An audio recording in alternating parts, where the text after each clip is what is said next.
Amis de la Résistance, bonsoir, mesdames et messieurs les collabos, profitez-en bien, ça durera moins longtemps que les contributions.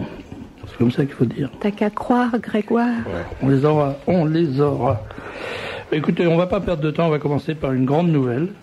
Une bonne nouvelle et ensuite une grande nouvelle. Alors la bonne nouvelle, c'est que Monsieur Seurat, vous savez, qui était persécuté par la police de la pensée, eh bien, vient d'être acquitté par la justice. Seurat, c'est cet enseignant dijonnais qui était poursuivi pour une histoire de cornemuse parce qu'il avait utilisé il avait je crois que c'est sur son ordre, non, c'est pas ça, c'est dans le journal de son école.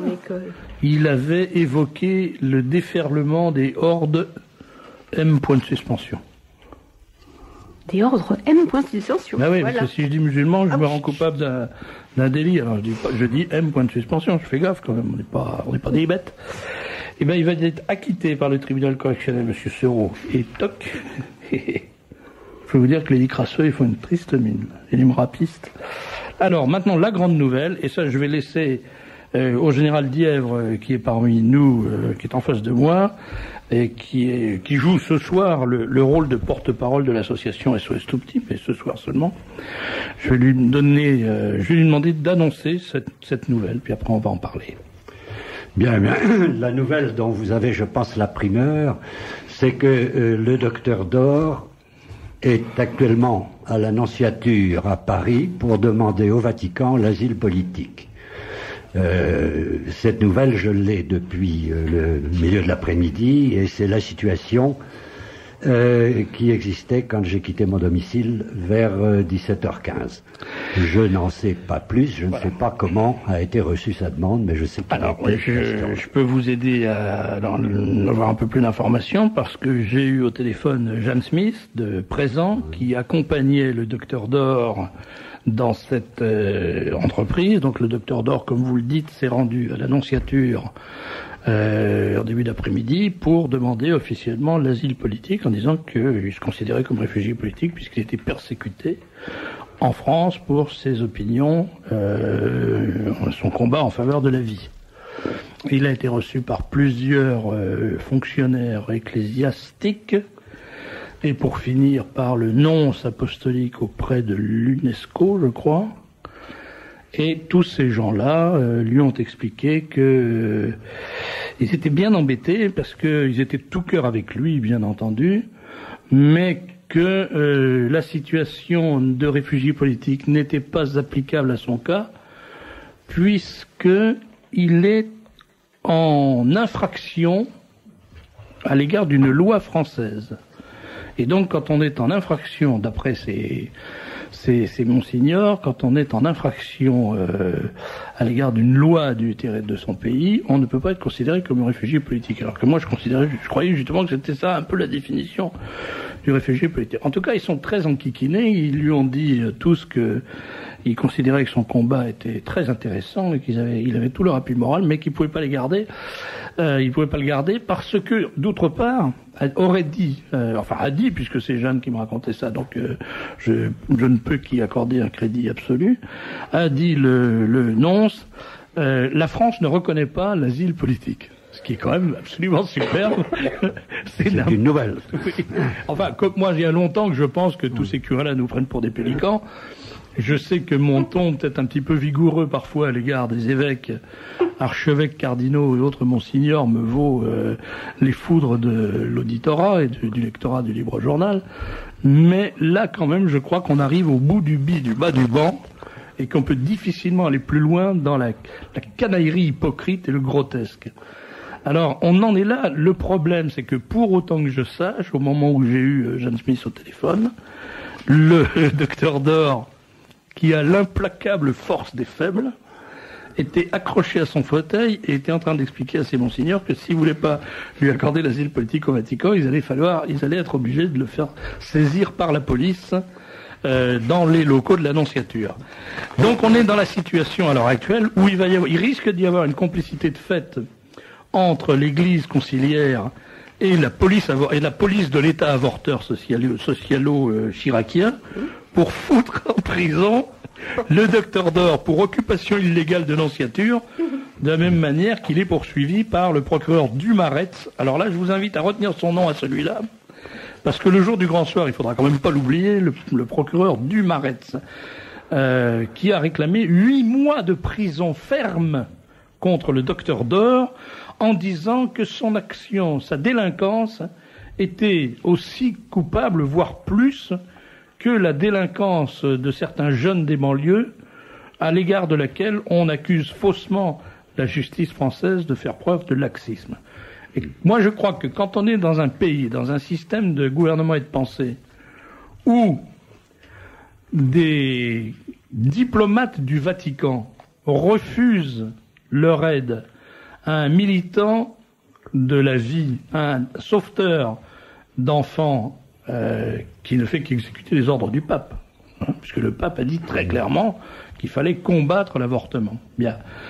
Et dans un pays où les juges, ou plutôt les magistrats du parquet, assimilent le fait de dire son chapelet devant un hôpital au fait de balancer des pavés dans les autobus et d'attaquer les gens dans la rue, on peut quand même se demander si on n'est pas en train d'arriver au fond de l'inversion, c'est-à-dire au fond du système diabolique, puisque notre société est véritablement d'essence démoniaque maintenant. Je crois que c'est tout à fait clair. Et tous ces gens-là sont complices, c'est-à-dire les magistrats et les évêques. Autrement dit, les gens qui sont censés incarner le droit et la vérité se comportent en complices de la bête. Bon, à mon avis, il faut s'en réjouir, parce que les masques tombent, l'imposture est en train de s'évaporer, et on va savoir maintenant qui est qui, où est l'ennemi et comment il se présente. Et c'est pas parce que l'ennemi se déguise avec une soutane écarlate et se met un frisbee sur la tête qu'il devient immédiatement un ami. Moi, je suis désolé, quand je regarde Monseigneur Thomas et que je lis ses déclarations, pourquoi celui-là, vous dites? Parce qu'il a ma faveur. Pousse. Ouais. Voilà, vous avez raison, on arrête. Allez. Donc. Tiens, on va faire une chose, après je vous redonne la parole, mon général, mais on va écouter un peu de musique, ça va nous calmer. Alors, bon, je sais pas pourquoi ça s'arrête comme ça, c'est du sabotage, camarade. C'est très mal d'avoir fait une chose pareille. Je voulais vous dire, c'est un très très très bel enregistrement d'œuvres de Schumann, et en l'occurrence, il s'agit d'une valse allemande, mais du carnaval opus 9, puisque c'est un allemand, et c'est interprété par une pianiste aussi talentueuse que belle, qui s'appelle Jacqueline Bourgès-Monoury, qui est un nom qu'on connaît déjà, mais pas pour le piano. Mais là, Jacqueline Bourgès-Monoury, c'est une merveilleuse pianiste, et elle vient de publier ce CD, ce disque compact. Oh là là là là. Ce disque compact, Carnaval et études symphoniques de Schumann, et c'est un joli numéro de virtuosité, il y a du sentiment, enfin c'est bien, quoi, c'est beau, voilà. On essaiera d'en réécouter un petit bout tout à l'heure, peut-être, on verra, si vous êtes sage. Et juste avant d'annoncer que vous êtes sur Radio Courtoisie, voilà. Et que Serge Levécatch commence son discours. Voilà. Et d'ailleurs, à propos de commencer, la petite brochure de présentation du disque compact de Jacqueline Bourgès-Monoury, qui est paru aux éditions Gallo, c'est un CD 928, Gallo comme galop, pas comme galop de cheval, mais comme galop breton. La première phrase, elle me paraît mériter d'être écrite en lettres de feu sur le mur du studio. Celui qui n'ose s'attaquer à ce qui est mauvais saura mal défendre ce qui est beau.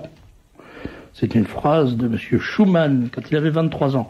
À l'époque, les gens de 23 ans disaient des choses comme ça. Maintenant, ils disent le comme le... Bon, enfin, bref.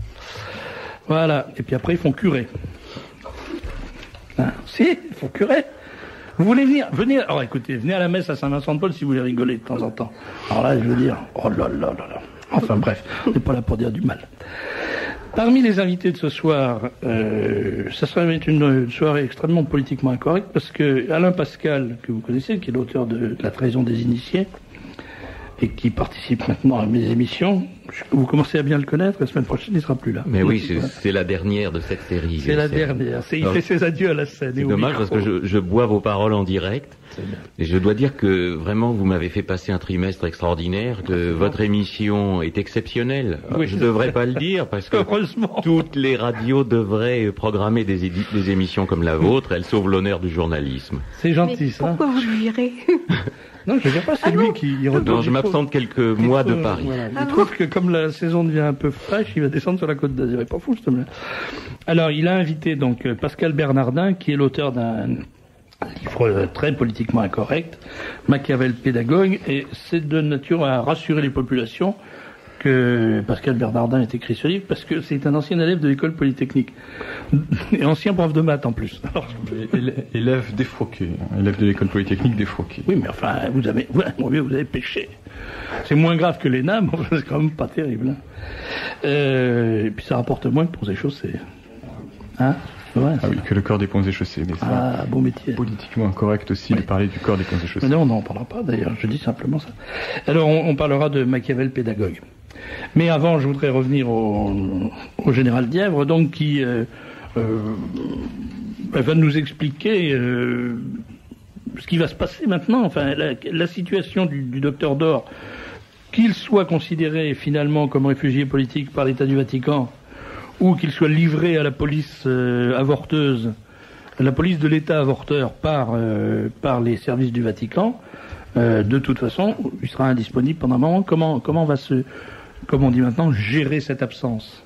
Oh bien, le docteur Dor, il est bien certain que compte tenu de toutes les décisions de justice qui sont prises à son encontre, vous savez qu'il a déjà fait 11 jours de prison. Oui, et qu'en ce moment même, il est en prison. Non, pas encore, mais dans les jours qui viennent, il doit se présenter pour être incarcéré en semi-liberté à Villejuif pour un mois. Ce qui explique qu'il se soit présenté réfugié à l'Annonciature. Oui, et puis il y a eu aussi la condamnation d'hier, enfin pas la condamnation, le réquisitoire d'hier, 8 mois de prison ferme, plus par le procureur, comme vous dites, du Marais.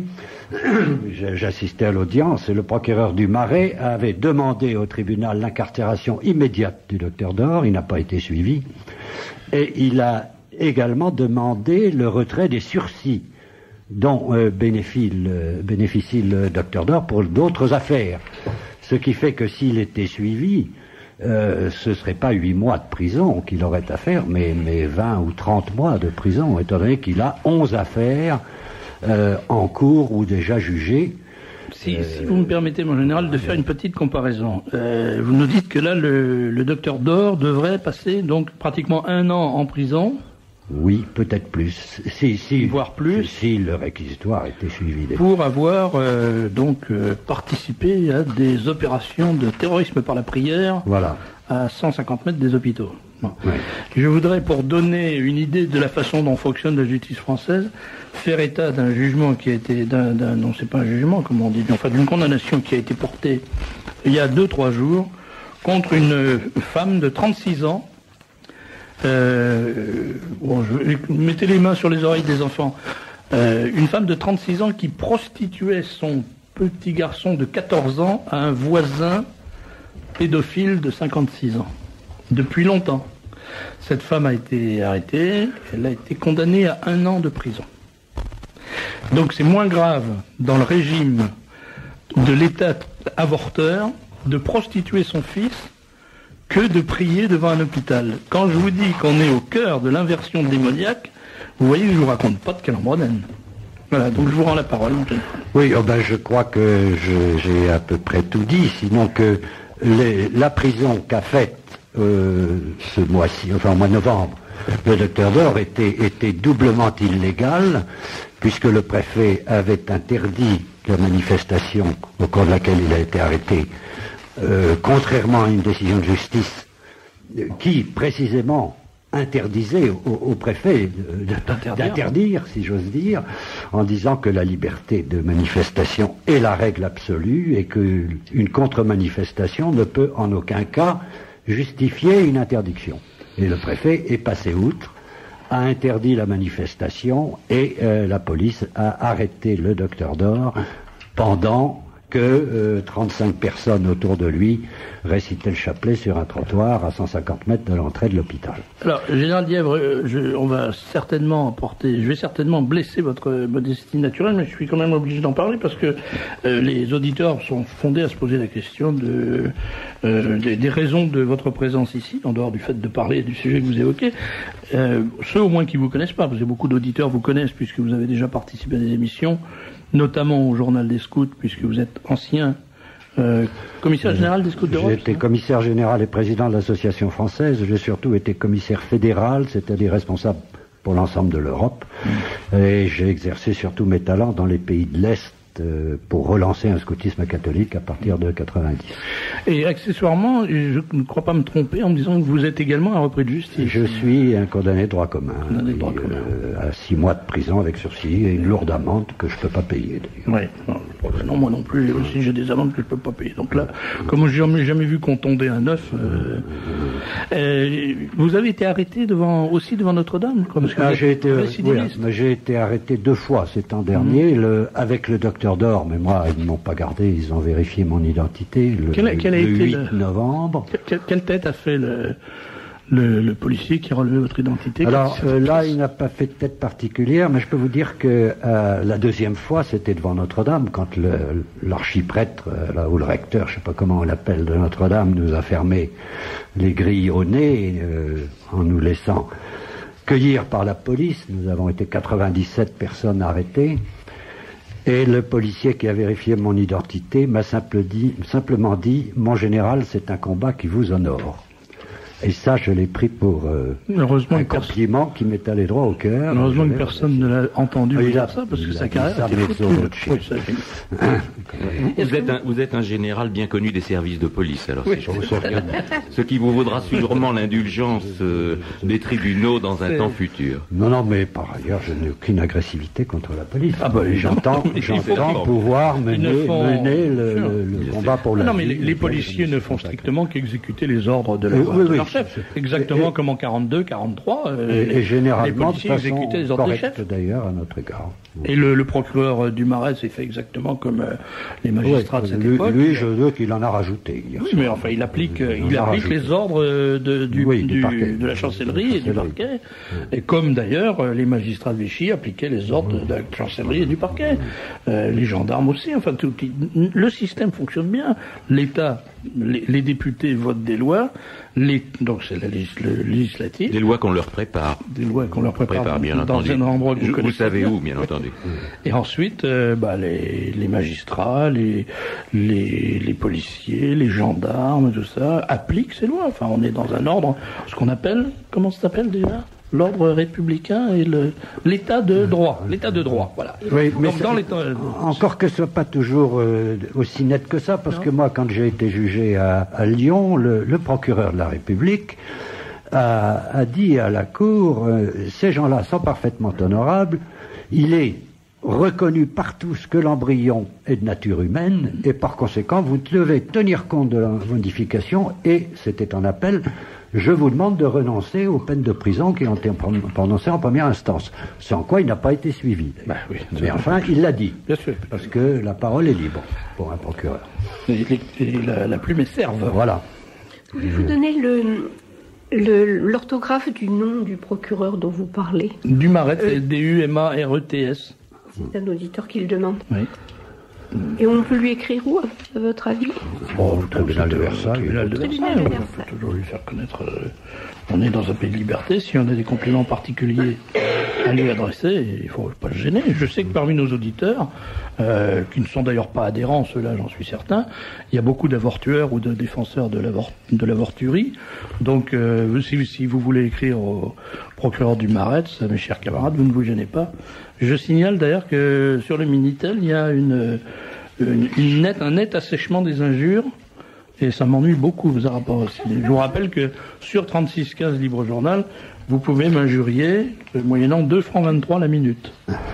Vous pouvez aussi d'ailleurs trouver plein de renseignements, comme vous pouvez lire les articles de Jean-Pierre Cohen, de Bernard Lugrand, d'Henri de Fersan, de Michel Delierre, d'Alain Pascal, de Montchanin, le journaliste masqué, le journaliste fantôme. Personne ne sait qui c'est, même pas moi. Éventuellement Serge de Beketch. Et même Serge de Beketch. Vous pouvez consulter l'agenda avec toutes les dédicaces, notamment, toutes les dédicaces, tous les rendez-vous. Alors là, des rendez-vous, il y en a autant qu'un curé peut en bénir, surtout si c'est un curé conciliaire, parce qu'ils font ça vite. Vous pouvez avoir les références de mes invités. Vous pouvez même publier des petites annonces. Et je vous signale quand même que d'après France Télécom, il y a 17 millions d'utilisateurs du Minitel. 17 millions, hein. C'est presque autant que d'auditeurs de Radio Courtoisie. Et un peu plus que d'abonnés au Livre Journal. 3615 Livre Journal, je vous le dis, dites-vous que quand vous consultez le Minitel 3615 Livre Journal, vous faites une bonne action. Même si c'est pour m'insulter. Mon général, est-ce que vous allez continuer le combat? Alors, il est évident que le docteur Dor va être contraint de lever le pied, je dirais, oui, mais pas avec la caisse. Pas participer à toutes les activités, mais il est non moins certain que son combat continue, d'une manière ou d'une autre, que il ne m'appartient pas de préciser ici pour l'instant, mais ce combat va continuer certainement. Ben, s'il est retenu aux Espagnes, comme on disait dans le temps, il y en aura d'autres qui prendront la relève. Voilà, c'est ça. Ce micro leur sera toujours ouvert. Merci. Est-ce qu'on peut avoir une adresse précise? Oui, attendez, je voudrais quand même dire un mot, parce qu'il y a des messages qui sont des messages curieux. Le docteur Dor n'a jamais empêché un seul avortement et tout. Alors, je voudrais dire simplement à ces gens-là que c'est pas la peine de dépenser des sous au téléphone, parce que c'est quelque chose de répugnant de penser ça. C'est totalement répugnant, et donc je n'en ferai pas état. C'est obscène de dire des choses pareilles. Donc je ne ferai pas état de leurs messages, alors qu'ils s'économisent la peine de nous les envoyer. Hein, voilà. Oui, quoi d'autre? Il ferait mieux de saluer le courage du docteur Dor, qu'on a reçu ici, et qui est vraiment un homme admirable. Ils sont en train de dire que comment il se met sous la protection du Vatican, mais s'il était vraiment chrétien, il irait jusqu'au bout. Alors là, moi j'avoue que j'ai le droit sur la tête. Peu de gens s'engagent autant que lui. Je crois qu'aller au bout de ses idées, il n'y a pas beaucoup de gens qui ont des leçons à lui donner. Oui, on demandait l'adresse où on pouvait, une adresse précise pour pouvoir envoyer un soutien financier à SOS Tout Petit, qui n'est pas dans l'annuaire. SOS Tout Petit, c'est 11 rue Tronchet. Alors l'arrondissement, comment enfin ça se trouve? Rue Tronchet, c'est 11 rue centre de Paris, ça doit être le 8e, non, je pense. Je ne sais pas, j'ai pas sous les yeux l'arrondissement. Ça fait rien de toute façon. Je vais voir si je le retrouve dans mes papiers. Voilà, mais mon général, merci. À bientôt, je pense que vous reviendrez nous voir pour nous donner des nouvelles du combat contre l'avortement. Et je signale aussi que c'est pas un sujet que je suis disposé à abandonner dans cette émission, vous voyez. Ça me paraît absolument central. Donc on va pas laisser tomber. Alors, quelques informations maintenant. D'abord, on va répondre au courrier. On va faire état du courrier. Il y a un auditeur qui m'envoie une lettre qui est quand même assez extraordinaire. C'est pas sa lettre, mais qui me parle d'une histoire. Sa maman, cet homme-là, s'est fait agresser à Noisy-le-Sec. Et il a donc écrit au maire: je prends la liberté de vous écrire pour vous faire part d'un fait divers qui est arrivé à ma mère samedi 25 octobre 97. Ma mère s'est fait agresser samedi matin à 11h15 à l'entrée de la première cage d'escalier de la résidence, se trouvant à la mairie, en se rendant face à la mairie, en se rendant chez ma sœur. Elle n'a pas été blessée. Dieu merci, l'agresseur, un Africain d'une vingtaine d'années, lui a dérobé son sac avec tout son contenu, argent, carte de crédit, etc., etc. La pauvre femme, maintenant, elle est terrorisée, etc. Alors ce monsieur écrit donc à la mairie pour dire: est-ce que vous allez vous décider à faire quelque chose contre l'insécurité à Noisy-le-Sec? Et alors il reçoit une lettre du camarade Roland Pavot pour le camarade Jean-Louis Mons, conseiller général. Le camarade Roland Pavot étant premier maire adjoint chargé de la sécurité. Monsieur le maire m'a transmis votre courrier dans lequel vous exprimez légitimement votre colère après l'agression dont a été victime votre mère. Je crois d'ailleurs que l'origine de l'agresseur ne change rien au problème. C'est la première chose qui l'arrête, le gars, c'est tout de suite. Bon. Je veux tout d'abord vous assurer que nous sommes particulièrement attentifs aux questions qui touchent la sécurité et la tranquillité des habitants de notre ville. Cette préoccupation s'exprime notamment par des rencontres régulières avec le commissaire de police, rencontres au cours desquelles un point très précis est fait de ces problèmes. Vous voyez, quand même, ils agissent. Hein. On peut pas dire... le gars, il va voir... C'est plus facile d'avoir un commissaire de police que d'aller voir les délinquants. C'est souvent dangereux. Cette préoccupation se traduit aussi par des rencontres au commissariat avec des délégations d'habitants de notre ville. Ils vont beaucoup voir le commissaire. Sachez qu'en particulier, nous sommes aussi attentifs aux difficultés rencontrées dans le secteur de la mairie et que nous avons demandé au commissaire de police d'exercer une dissuasion plus efficace des mauvais comportements. C'est joli, ça. Quand vous attaquez une vieille dame au rasoir pour lui piquer son sac, c'est un mauvais comportement. Malin. Oui, je me doute bien. Le maire sera protégé, je pense, si le commissaire peut sortir du commissariat en ouvrant les barreaux, derrière lequel il est lui-même. S'il arrive à sortir du commissariat sans se faire casser la figure. Je tiens également à vous informer que nous avons pris la décision d'engager sur cette question une nouvelle démarche permettant de mieux mobiliser l'ensemble des moyens qui ne se limitent pas seulement à ceux dont dispose la police nationale. Cette nouvelle étape va se passer dans un premier temps et dans les mois qui viennent par une évaluation très précise de la situation d'insécurité à Noisy-le-Sec en ce qui concerne les actes mettant en cause la sécurité des biens et des personnes ou même plus simplement les mauvais comportements qualifiés aujourd'hui d'actes d'incivilité. Quand vous prenez un pavé en pleine poire dans la rue, enfin, monsieur, c'est un acte d'incivilité. Hein? C'est très incivil. Enfin. Cette première étape est nécessaire pour définir au début du deuxième trimestre 98, donc on a le temps de revenir, un ensemble de premières mesures avec comme échéance la fin de l'année, ainsi que des mesures à plus long terme pour les 3 années qui viennent. Ça, c'est un programme. Ils n'hésitent pas à agir, les mecs, les cocos, là. Repoussant toute idéologie sécuritaire, ne consistant qu'à désigner telle ou telle catégorie de population, nous voulons que le droit des Noiséens et Noiséennes, ça m'énerve, à vivre tranquille et dans la sécurité soit intégralement respecté, car ce droit est constitutif de la liberté. C'est dans cet esprit que l'État doit assumer ses responsabilités. Notre municipalité entend prendre totalement les siennes. Dans les semaines qui viennent, des initiatives seront prises pour informer la population de la définition de ces mesures. Tels sont, monsieur, les éléments de réponse et d'information que je tenais à vous apporter. Vous en souhaitant bonne réception de la présence, je vous prie d'agréer, monsieur, l'expression de mes salutations liminaires, signé pour le maire Jean-Louis Mons, conseiller général, Roland Pavot, premier maire adjoint chargé de la sécurité. Voilà. Quand votre grand-mère ou votre mère se fait attaquer au rasoir, il vous annonce qu'on va envisager dans le début de la 3e mi-temps de prendre des mesures qui seront applicables à la fin de la 5e mi-temps, mais ont des initiatives. C'est très rassurant. C'est rassurant. Vraiment, je crois qu'il faut toujours voter pour les mêmes parce que vraiment ils sont efficaces. Voter pour, ils sont bien, voilà. Et il y a un monsieur qui m'envoie un texte. Ministère de l'Hygiène, ministère de la Guerre, ministère de la Marine, jeune homme, songe à l'avenir, fonde une famille saine. C'est ta destinée naturelle et aussi ton devoir social, tu perpétueras ainsi la belle et vigoureuse race française. L'homme sain, sobre et conscient de ses devoirs, aura une existence heureuse car il aura de beaux enfants qui, comme lui, seront des travailleurs productifs. L'homme malade, intempérant et ignorant de ses responsabilités, aura une existence misérable, rendra sa femme malade, aura des enfants tarés qui seront une charge pour leur famille et pour la société. Tout Français doit à la France, tout homme doit à l'humanité de lutter de toutes ses forces contre les maladies sociales et surtout contre l'alcoolisme, la tuberculose et la syphilis. C'était une page de livret militaire. C'est formidable. C'était la dernière page du livret militaire. En quelle année ? 1928. C'est beau, non ? Vous perpétuerez ainsi la belle et vigoureuse race française. Je crois que ce serait condamné par la loi aujourd'hui. Ça, il y a des chances. Oui. Il y a des chances. Je vous signale, oui, aussi qu'il est évident que les prud'homales sont totalement truqués.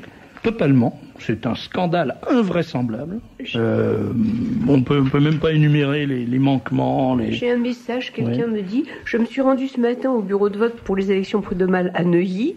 J'aurais souhaité voter pour les listes du Front, c'est-à-dire CFNT. Malheureusement, il n'y avait pas de bulletin correspondant, alors qu'on me l'avait adressé par courrier. Oui. Que faut-il faire ? Il faut porter plainte. Il faut faire noter d'abord sur le cahier de suffrage l'absence des documents. Certaines enveloppes, il y avait des professions de foi, mais pas de bulletin de vote. Il y avait des bulletins de vote, pas de profession de foi. Il y a des enveloppes qui ne sont jamais arrivées, malgré des multiples réclamations. Enfin, c'est véritablement un scandale, c'est un truc de république bananière. Alors là, je crois que même dans le dernier pays... ou populaire, c'est la même chose, enfin... Citoyen. Voilà. Je crois que dans le dernier pays sous-développé, on ne se permet pas des scandales pareils au moment des élections. Tout ça finira mal, vous savez. Tout ça finira très mal. D'ailleurs, tout finit mal, en général. Il y a un truc qui est très, très drôle aussi, c'est que l'annuaire des conseillers régionaux d'Île-de-France vient d'être publié. Et alors, vous savez qu'il y a... Vous savez pas, moi je ne le savais pas, mais je l'apprends. Il y a 209 conseillers régionaux en Île-de-France. Or, l'annuaire n'en annonce que 208. Il en manque un. Savez-vous qui et pourquoi? Allez, je vous le donne en 10. Ça devrait être un proche du Front National? Ah non, alors là, tout faux. Ah. Eh bien, celui qui manque, c'est le conseiller régional RPR Baladuro-Pasqualien, Didier Schuller. Vous savez, le voleur qui est parti avec la caisse. Il est en vacances. Oui, ça fait un moment qu'il est en vacances. Mais il n'a pas démissionné, donc il est toujours... Alors, Pascal Michel Delmas, qui est un élu du Front National, qui est un type assez pointu, assez rigolo, a fait une intervention, un rappel au règlement à Michel Giraud. Il lui dit, ou bien il s'agit d'une malencontreuse faute de frappe, ou bien d'une volonté de l'exécutif du groupe RPR de faire disparaître l'escroc des Hauts-de-Seine. Dans ce cas, vous devez nous dire pourquoi l'ensemble de nos collègues mis en examen n'ont pas eux aussi disparu de cet annuaire. Ça serait plus un annuaire, ça serait une feuille recto, il n'y aurait même pas de verso. Et le même, Pascal Michel Delmas, ajoute, à moins qu'il ne s'agisse d'un nouveau type de conseiller régional virtuel, siégeant dans une assemblée virtuelle, localisée sur Internet, puisque Schuller s'est perdu il y a quelques mois dans le triangle des Bahamas. Pourquoi, Monsieur le Président, ne pas avoir indiqué son adresse aux Bahamas? Il paraît que Giraud n'a pas trouvé ça drôle du tout. Il est toujours sur l'annuaire de la Grande Loge nationale française, je pense, où ils ne l'ont pas radié. Et de même qu'on doit en faire partie quelques personnes mises en examen dans l'affaire des HLM de Paris. Et alors, encore une petite information rigolote, dans le rapport de la Cour des comptes sur Thomson Multimédia. Vous savez que Thomson Multimédia a été dirigé par Monsieur Gomez, Alain Gomez, militant socialiste pur et dur. Et alors, on vient de découvrir que Monsieur Gomez, il avait été embauché à 2,2 millions par an. Oui, mais alors les tarifs pour les gens de la trilatérale sont plus élevés que pour les francs-maçons de base. Mais il a trouvé que c'était encore pas assez. Alors, c'est pas Gomez, c'est un autre, pardon. Là, il s'agit... Il est de la trilatérale, mais il y en a peut-être d'autres. Alors, alors là, c'est un Alain Presta. Il a été embauché à 2,2 millions, celui-là. Et il recevra 7,9 millions en 96. Ce qui fait une augmentation de 350%. Correct, non? 7,9 millions. Est-ce qu'on peut vivre avec 7,9 000 francs par an? Quand on est journaliste sur Antenne 2, je crois. Et alors, la Cour des comptes a découvert avec stupeur que Thomson Multimédia avait fait un déficit de 3 milliards. C'est peu. Et quand on verse 7,9 millions à un directeur, on peut se permettre d'avoir un déficit de 3 milliards. C'est dérisoire parce que... Oui, 30 milliards pour le GAN, 34 milliards pour le GAN, je ne sais plus. 1 pour 2000. Donc 1 2/1000 du déficit est dû au salaire du directeur. Alors là, je peux vous dire, tout ça est ridicule. Il n'y a pas de quoi en faire un fromage. Enfin, sauf pour le directeur en question, bien entendu. Qu'est-ce que tu veux dire, Mignonne? Que vous écoutez Radio Courtoisie, l'émission de Serge Deveketch. C'est pour ça que vous venez m'interrompre? Oui.